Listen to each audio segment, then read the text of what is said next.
The temperature that night had dropped to 9 degrees.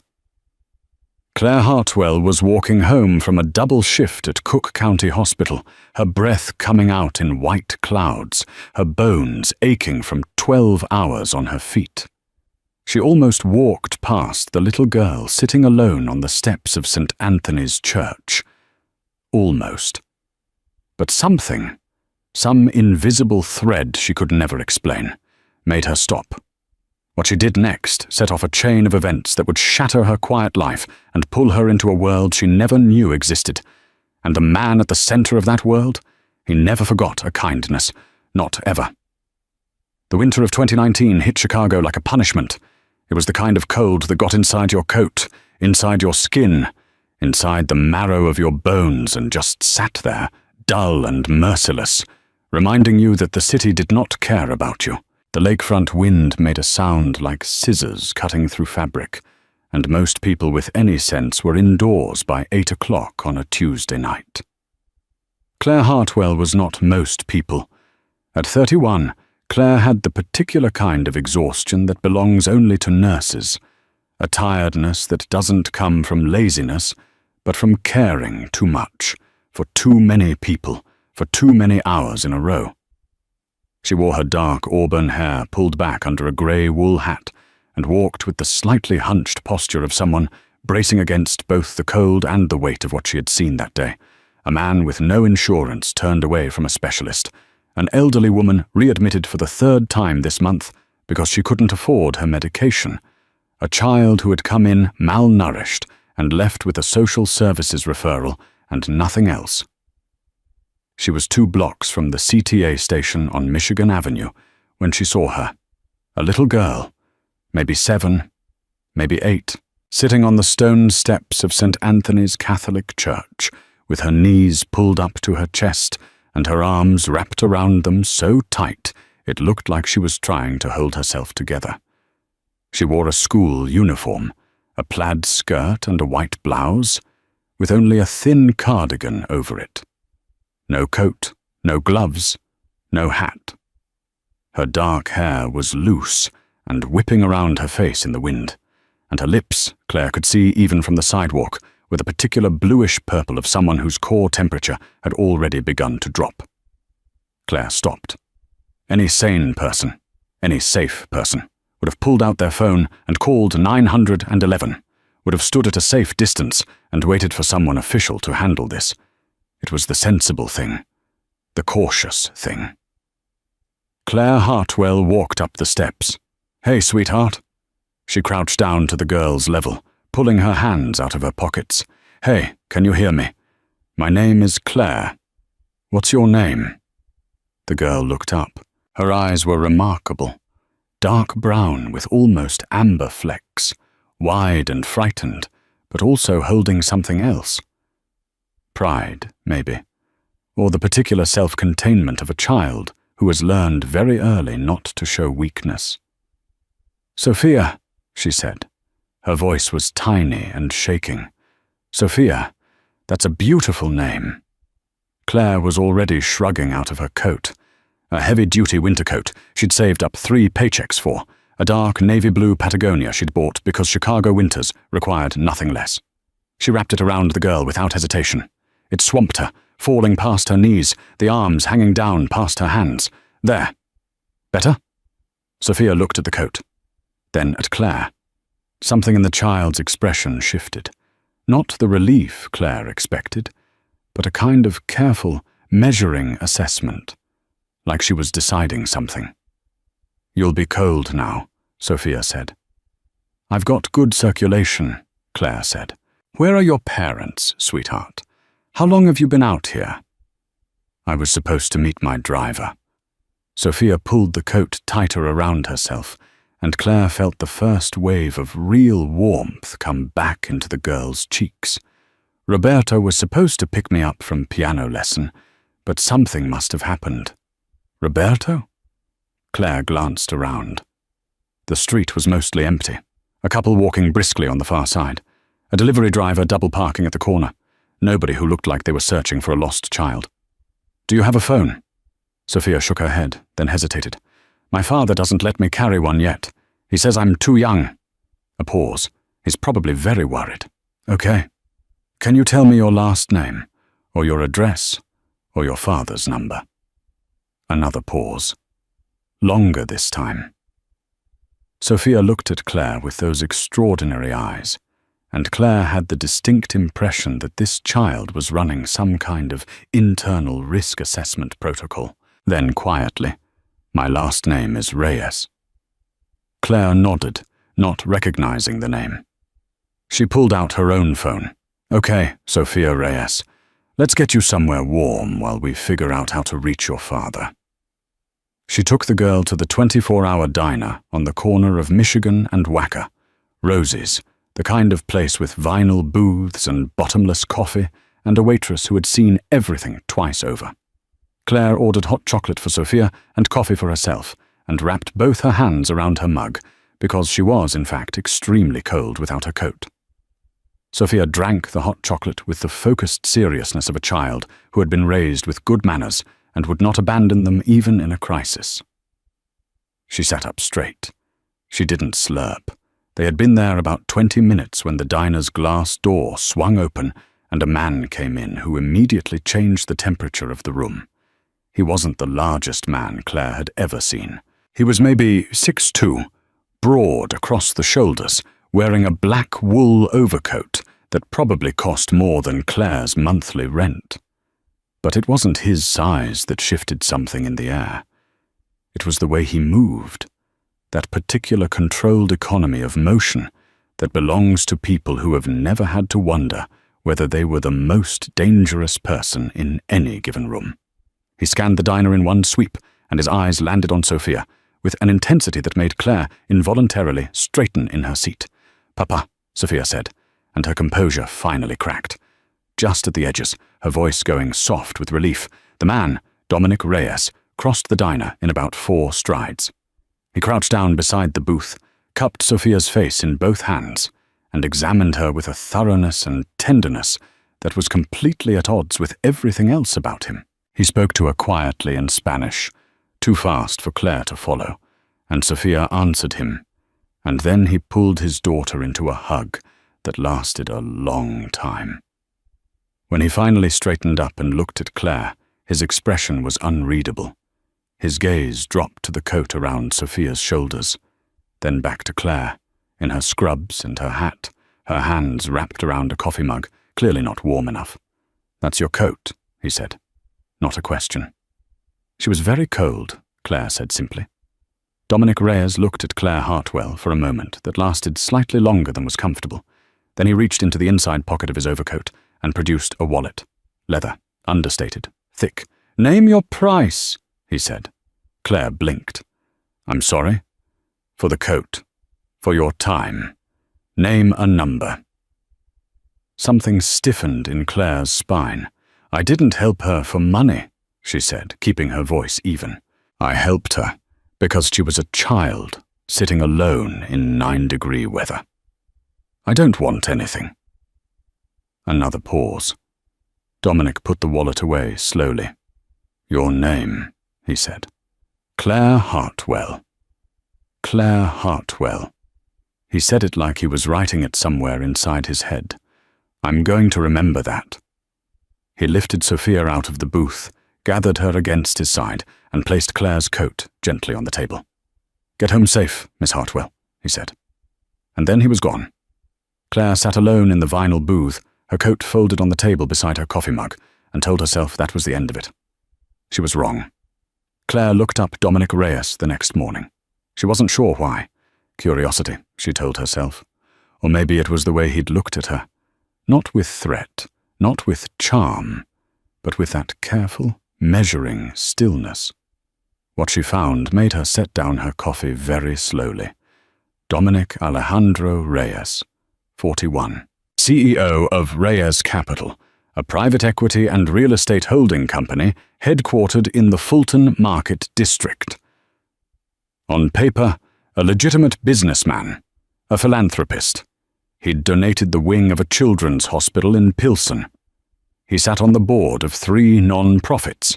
He had a profile in Chicago Business Monthly from 2017, a photograph of him in a grey suit at some charity gala, looking precisely as controlled and expensive as he had looked in Rosie's diner.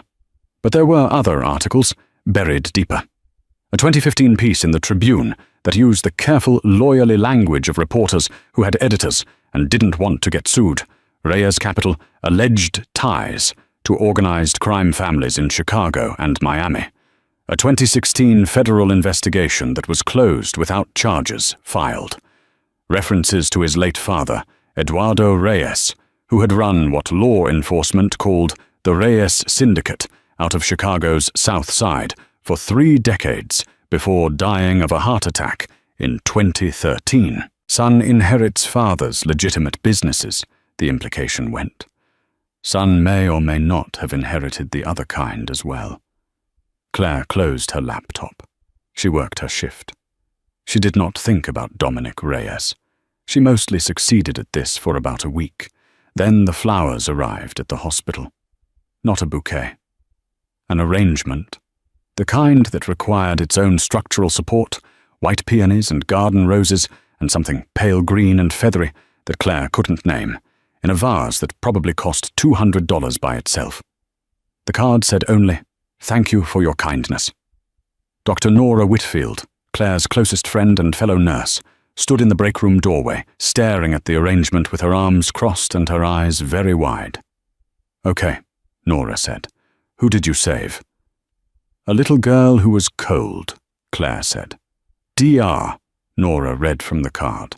"Initials only man. That's either a billionaire or a crime lord." "Possibly both," Claire said, and then immediately wished she hadn't. Nora looked at her sharply. "Claire Elizabeth Hartwell. What did you do?" "Nothing. I gave a kid my coat. It doesn't mean anything." But 3 days after the flowers, a package arrived at her apartment. This was more unsettling, because she hadn't told anyone where she lived, and the flowers had gone to the hospital. The package contained a coat, a replacement for the one she'd lent Sophia. She understood immediately. But it was not a replacement in kind. It was a women's winter coat by Max Mara, camel-colored, probably 4 years of her clothing budget, with a handwritten note tucked in the inside pocket in a firm, neat hand. "You left yours on the table. This is a debt, not a gift. I don't carry debts." Claire stood in her kitchen in her pajamas, holding this coat, and felt simultaneously touched and alarmed and furious. She was touched because the gesture was, underneath all its high-handedness, genuinely thoughtful.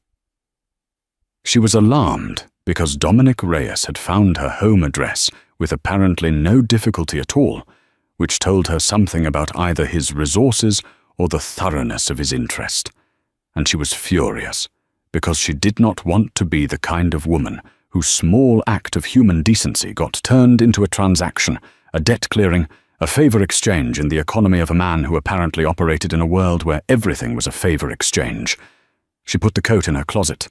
She did not return it. And then she tried again to not think about Dominic Reyes. 3 weeks passed. February came in grey and relentless, and Claire's life resumed its ordinary shape. Double shifts, dinners with Nora, Sunday calls with her mother in Milwaukee, weekend runs along the lakefront when the temperature rose above 20. She wore the Max Mara coat on those runs sometimes. It was warmer than anything she owned. She hated how much she liked it.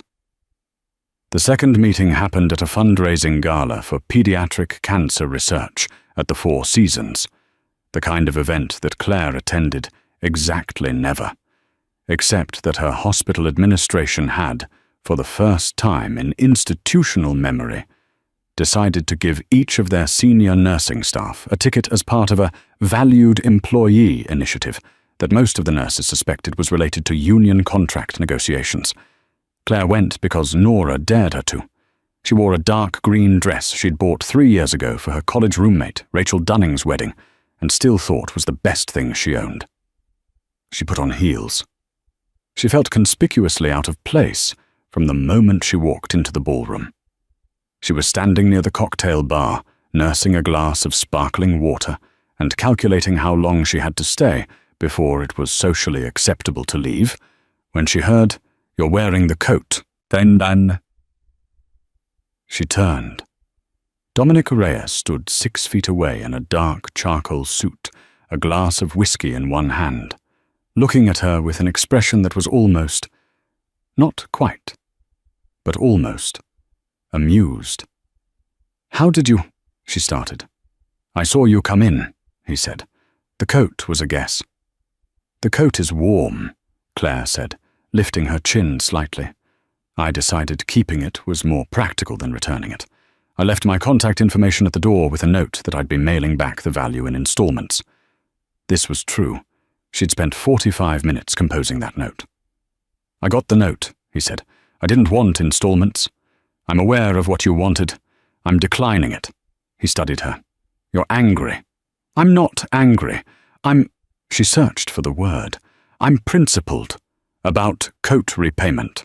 About the way you found my home address," she said, keeping her voice quiet and even. "That was invasive, Mr. Reyes. I helped your daughter. That doesn't give you the right to track down where I live." The almost amusement left his face. What replaced it was harder to read. Not hostility, but something more layered. Genuine consideration, maybe. "You're right," he said. "It was overreach. I apologize." Claire had not expected that. She had expected deflection or defensiveness or the particular charming non-apology of powerful men who were technically saying sorry while meaning nothing of the kind. The directness of it caught her off guard. "Okay," she said. "Sophia asks about you," he said. The words landed somewhere softer than Claire had prepared for. "She does? She's asked me twice what your name was. She wants to thank you herself." A pause. "She made you something?" "I've been carrying it around like an idiot for 2 weeks." He reached into his jacket pocket and produced a folded piece of paper, the kind of heavy construction paper used in elementary school art projects. Claire unfolded it.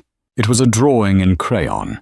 A woman with red-orange hair, the approximate color of Claire's, she realized with a pang, wearing a large blue coat, standing next to a smaller figure with dark hair.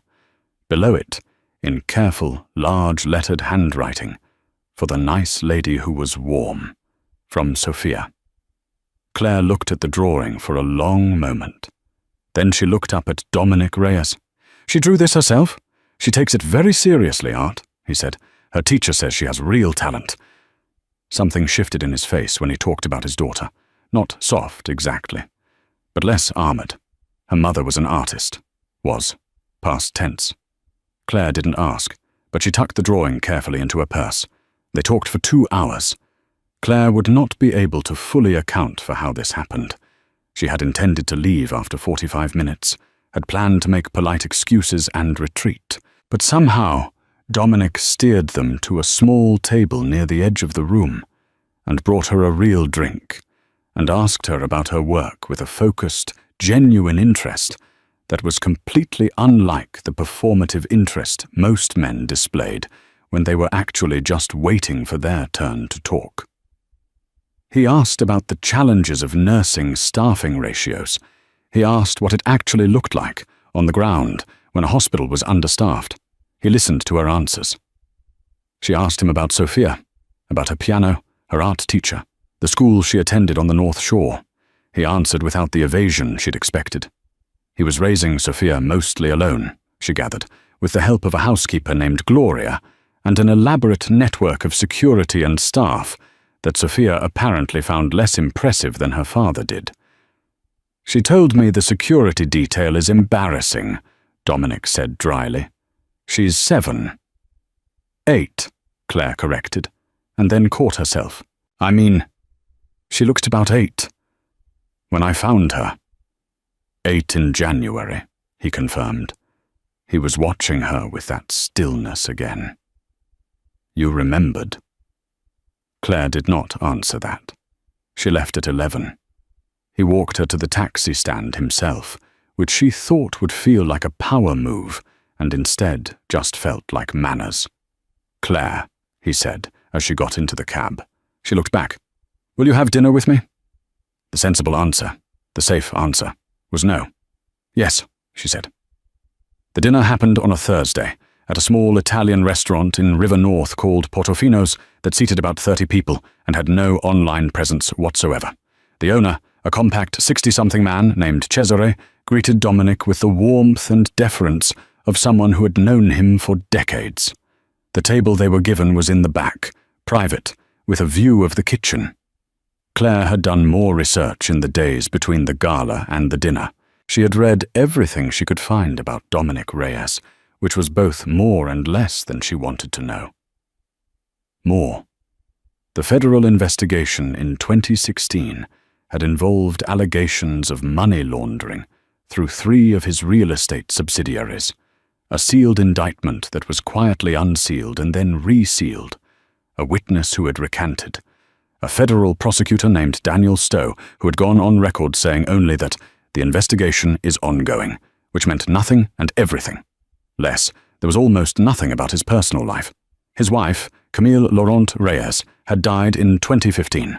No cause of death listed in any public record Claire could find, just the obituary, which mentioned she was 34, that she was survived by her husband and infant daughter, and that she had studied fine art at the School of the Art Institute of Chicago. No mention of how she had died.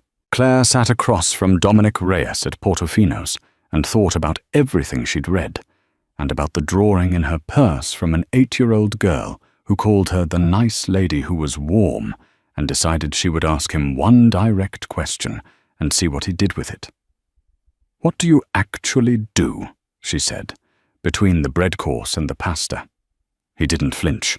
"I manage a portfolio of real estate and private equity holdings that's your LinkedIn summary," she said. "I read it. What do I actually need to know about what you do, if I'm going to sit here?" The pause was shorter than she expected. "I inherited a family business," he said. "The legal parts of it are what I run now. The other parts—" He turned his wine glass once, slowly, on the table. "I've been pulling back from for years. It takes longer than people expect. Untangling something that's been built across decades." "Pulling back," she repeated. "I'm not asking you to believe me," he said. "I'm answering the question you actually asked." "Why tell me at all?" "Because you'd find out eventually." He said it simply. "You're not naive, and you're not someone who looks away from things that make her uncomfortable. I've known that since the diner." A pause, and because I'd rather lose this early than later. The honesty of it, the almost brutal pragmatism, was more convincing than any smooth reassurance would have been. "What happened to your wife?" Claire asked, because she'd decided she was asking everything. The change in his face was subtle and total. Not pain, exactly. More like the particular blankness of someone who has decided not to display pain because displaying it would cost too much. "She was killed," he said. 2015. It was connected to my family's business. A man who wanted leverage over my father, who was already dying by then, decided that the best leverage was—" He stopped. Sophia was 9 months old. The silence that followed was heavy and real. "I'm sorry," Claire said. "So am I." He picked up his wine glass. "Every day." They talked about other things after that. Easier things. Her childhood in Milwaukee, his in Pilsen, the particular culture shock of being a South Side kid who had watched his father build an empire and had spent his 20s trying to figure out what that made him. He'd gotten an MBA from Northwestern at 27. He'd tried at various points to go completely clean, to sever every tie to the syndicate his father had built and run a purely legitimate operation. "And?" she asked. "And it's more complicated than that," he said. "People who've worked for your family for 30 years. Loyalties that run both directions. Agreements you didn't make, but that you inherited with everything else." He shook his head slightly. "I'm not asking for absolution.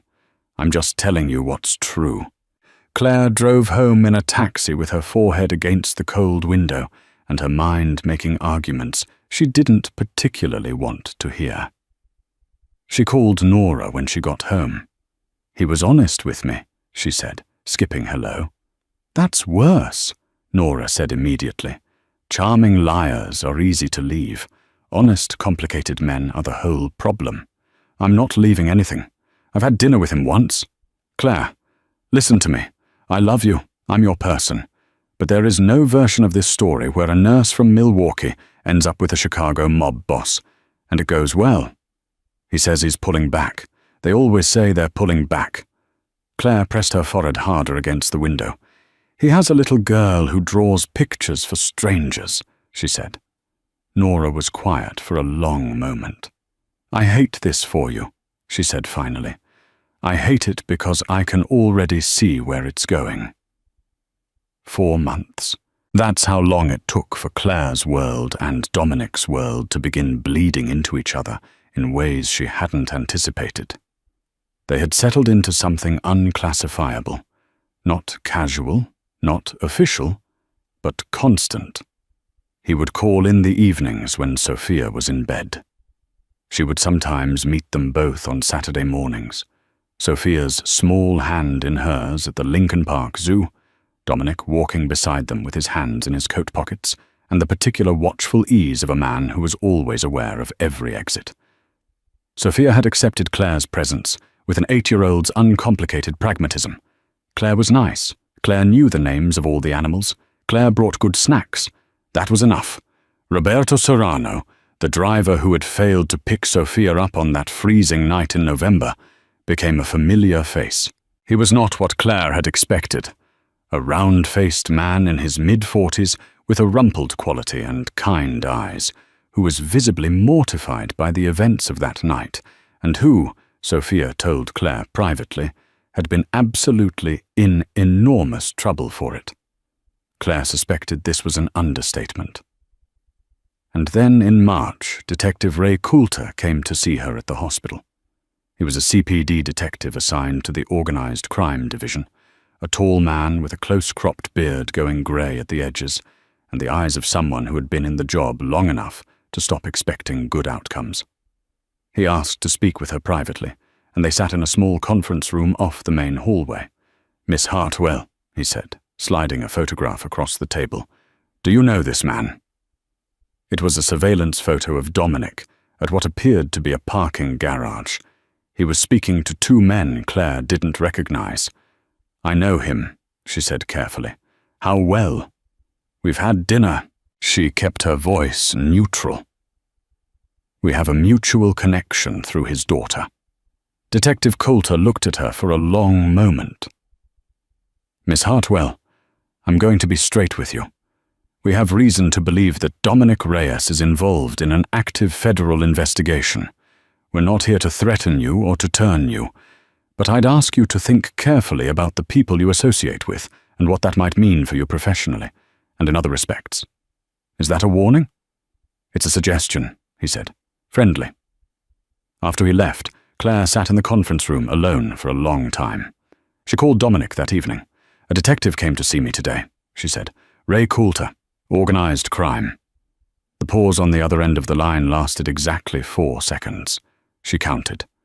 "I know who he is," Dominic said. "He showed me a photograph of you." "Claire." His voice was different, lower, more careful. "Are you somewhere private?" "My apartment. I'm coming over." "You don't need, I'm coming over," he said again, and the quiet firmness of it was not a threat. It was something else, something that felt, despite everything, like protection. He was at her door within the hour. He sat at her kitchen table and told her more than he probably should have, more than she suspected he had told anyone outside his own organization. The federal investigation was into a money laundering operation he claimed to have inherited from the men who had run the financial side of his father's syndicate, men he was himself trying to document and expose in a deal with the US. Attorney's office. He was cooperating, quietly, in ways that put him in significant personal danger. "You're an informant," Claire said slowly. "I am helping them build a case," he said. against people who were my father's associates. People who have been stealing from legitimate businesses and using them as a front without my knowledge or consent, and who I now want prosecuted. He held her gaze. This is why Camila was killed. They thought she had documentation. She did. I have it now. Claire absorbed this. If anything happens to you, she started. Nothing will happen to me, he said. That's an insane thing to say. I know. A pause. But Sophia. He stopped. The armor came back.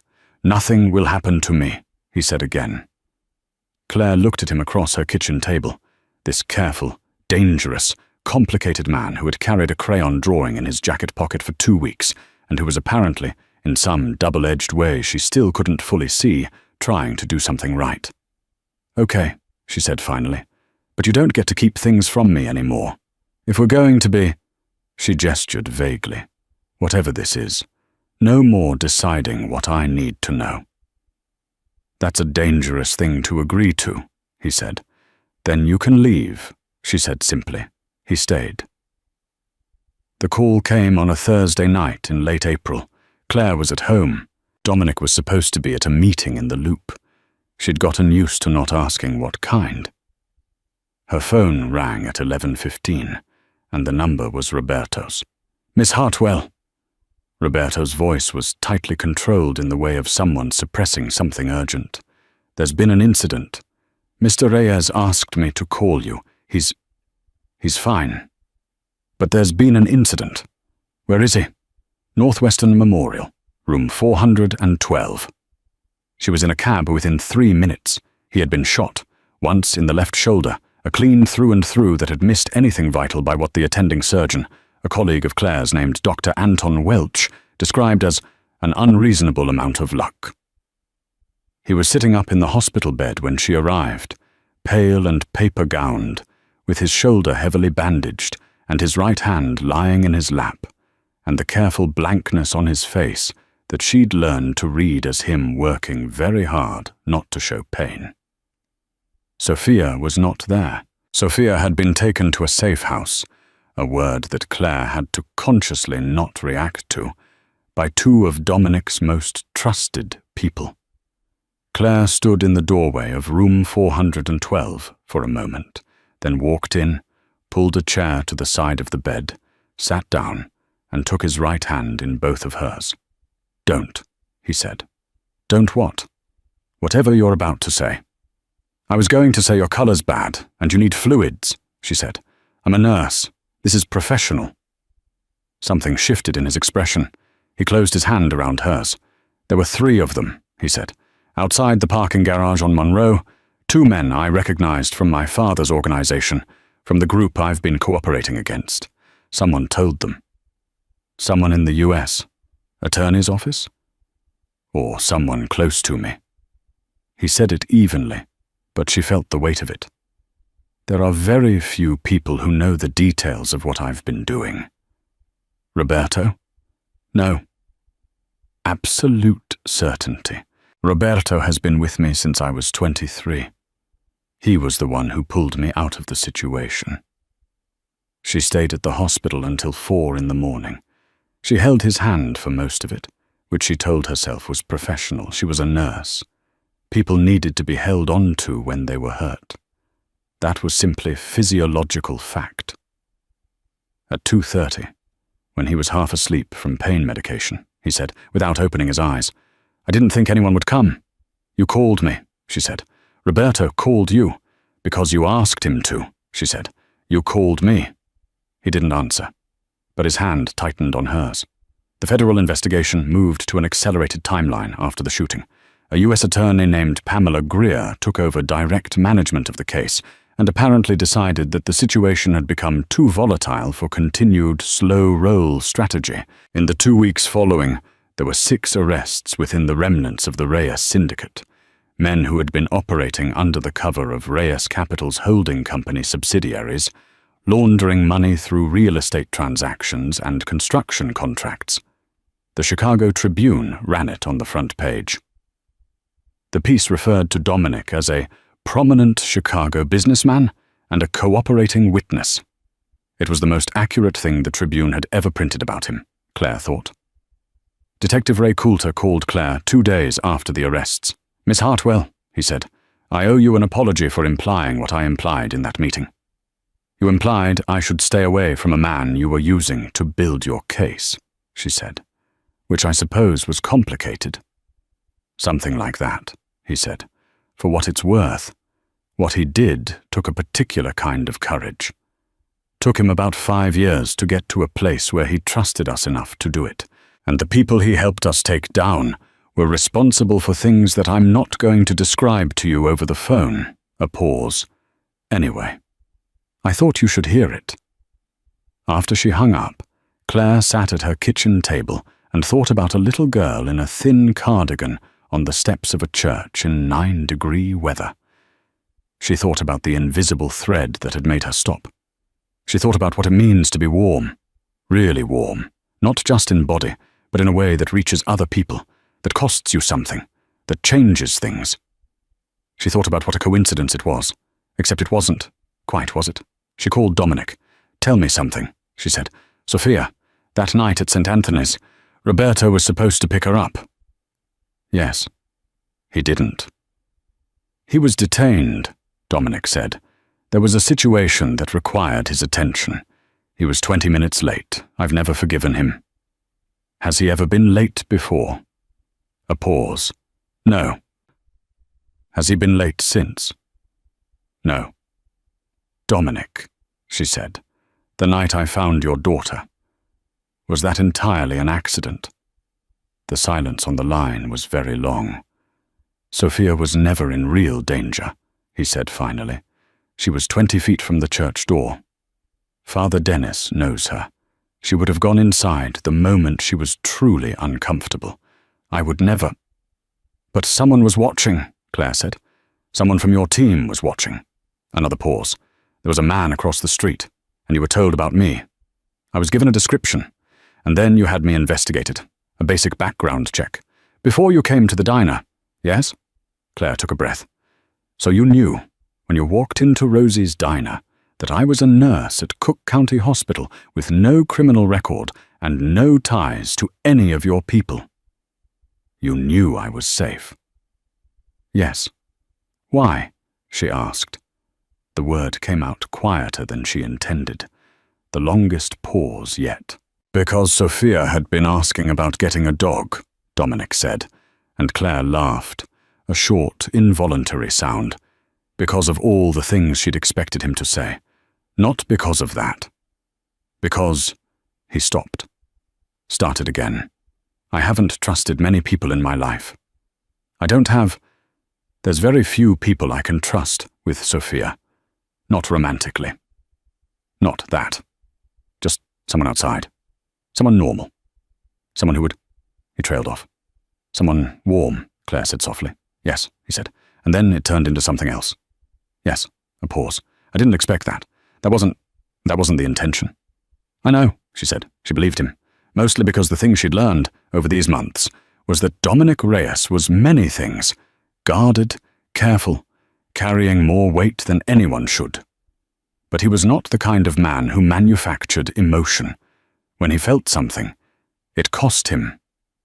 When he showed it, it cost him more. "I'm not angry," she said. "I need you to know that I'm not angry.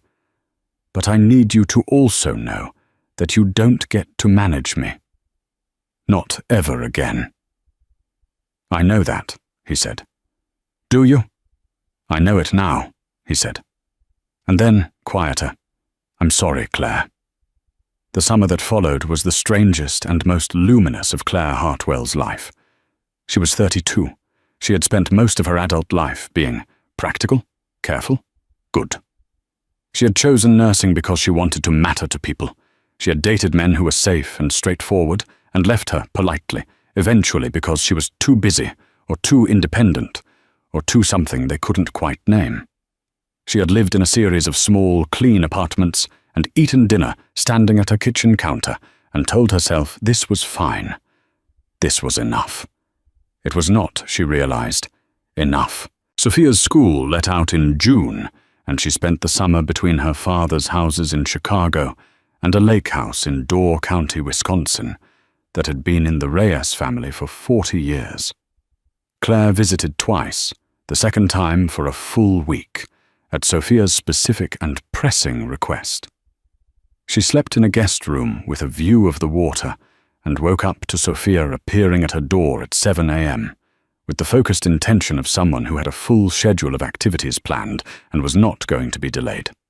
They painted watercolors on the dock. Sophia was, as her teacher had said, genuinely talented. She had Camille's eye, Dominic said, watching them from the porch steps with his coffee, and Claire could hear in the way he said it that it was both a grief and a gift. One evening, when Sophia was in bed and they were sitting on the dock with the last of the sunset turning the lake orange, Dominic told Claire about Camille. Really told her, not the careful, edited version from the restaurant. He told her how they'd met at a gallery opening when he was 29 and Camille was 26, how she'd been the first person who'd made him feel like himself outside of the world he'd grown up in, how she'd known what his family was and had loved him anyway with the particular kind of clear-eyed love that doesn't require the other person to be something different, how she had been killed by men who wanted to send his father a message, who had taken her from a parking lot on a Tuesday afternoon in February, who had underestimated what Eduardo Reyes's son would do when he finally had enough. "When did you decide to cooperate with the government?" Claire asked. "The day after her funeral," he said. "I wasn't ready yet. I was too angry, and angry people make mistakes. But I decided," he looked at the water, "it took 5 years to have enough to give them. To know which people could be trusted. To do it without getting Sophia." He stopped, without creating more of what had already happened. "You protected her," Claire said. "I tried." He was quiet for a moment. "It's not nothing, what you did that night. I know I engineered it. I know that's not—" He shook his head. "But you still stopped. You didn't have to stop. A lot of people wouldn't have. And I had a man across the street and a church door 20 feet away. But you stopped." He looked at her. "That matters." "It matters to me, too," she said. "That night." She thought of the invisible thread. "Something made me stop." "What?" She thought about it for a real moment. "She looked cold," she said finally. "And cold people need someone to stop." He turned toward her on the dock, and the lake light caught his face, and Claire thought, "This is not the life I planned. This is not the careful, practical life I constructed for myself. This is something else entirely. Larger and stranger and more frightening and more real." He kissed her for the first time on that dock, with the water dark beneath them and the Wisconsin sky enormous overhead, and Sophia asleep in the lake house behind them, and the summer insects making their enormous noise, and Claire thought, "There it is. There is the thing I've been living around the edges of for 8 months. The arrests from the federal case played out through the fall. 3 men were convicted at trial. 2 others pleaded guilty in exchange for reduced sentences. The U.S. Attorney's Office issued a statement praising the cooperation of an unnamed individual whose assistance had been essential to the prosecution. The Tribune ran a follow-up piece, and this time Dominic's name appeared in it only as a CEO responding to questions about the impact on his legitimate businesses, which were, by all accounts, entirely clean. Detective Ray Coulter retired from the CPD in October. He sent Dominic a bottle of very good whiskey. Dominic sent him back one that was better because he was constitutionally incapable of not having the last word in a gesture, and Claire teased him about this for 3 days. Nora Whitfield, who had been saying, "I told you so," for approximately 9 months by this point, met Dominic for the first time at Claire's birthday dinner in November and spent the first 20 minutes of the evening visibly taking his measure. Then she said very directly, "If you hurt her, I will be creative about it." Dominic met her eyes without blinking.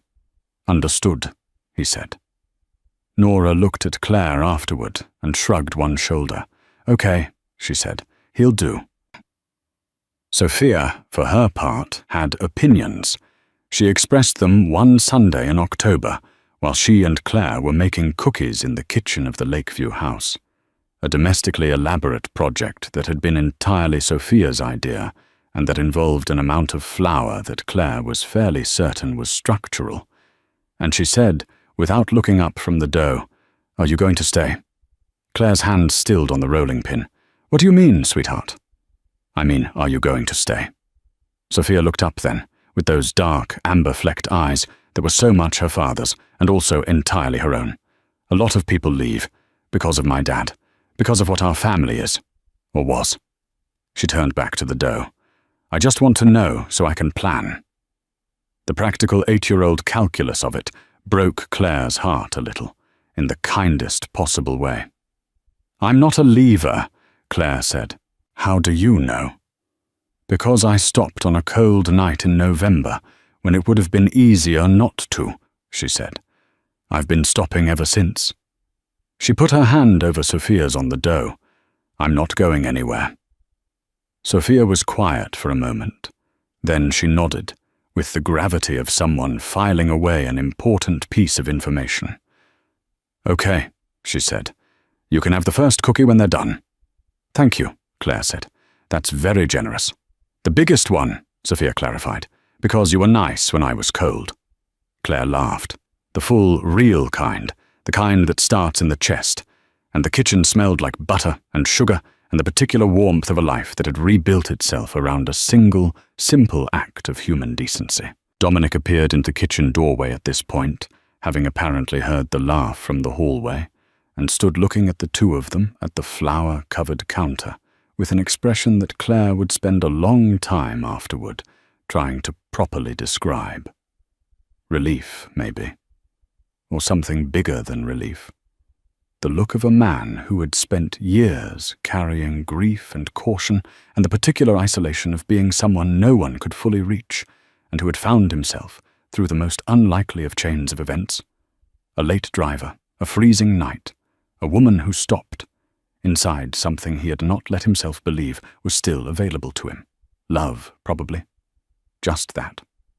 2 years later. The coat, the Max Mara camel coat that Claire had told herself she was keeping only because it was practical, was hanging on a hook by the front door of a house in Lincoln Square, which was neither Claire's apartment nor Dominic's Lakeview house, but something they had chosen together, which was the point. Sophia was 10 now, and in the fierce middle of a photography phase that had replaced the watercolor phase but had not, her art teacher was pleased to report, replaced the underlying talent. She had recently taken a series of portraits of Claire, close-up, technically better than most 10-year-olds had any right to produce, which were printed and hanging in the upstairs hallway. "It's a bit strange," Claire said, looking at them, "living in a hallway full of pictures of myself." "It's art," Sophia said, with the serenity of someone who has been told she has real talent and has decided to fully inhabit this identity. "You should be honored." "I am," Claire said. "Very honored." The investigation was closed. The men who had killed Camille were in federal prison. Dominic still carried things. He always would. Some weights don't lift. They only become more manageable. But he carried them differently now. He slept better. He laughed more. He was in the private vocabulary that Claire had developed for things she didn't say out loud, learning to be inside his life again instead of managing it from a careful distance. Roberto, who had been forgiven, after a significant period of Claire's advocacy on his behalf, for the frozen November evening that had started everything, became a fixture of their household in the easy way of family retainers who have been around long enough to simply become part of the furniture.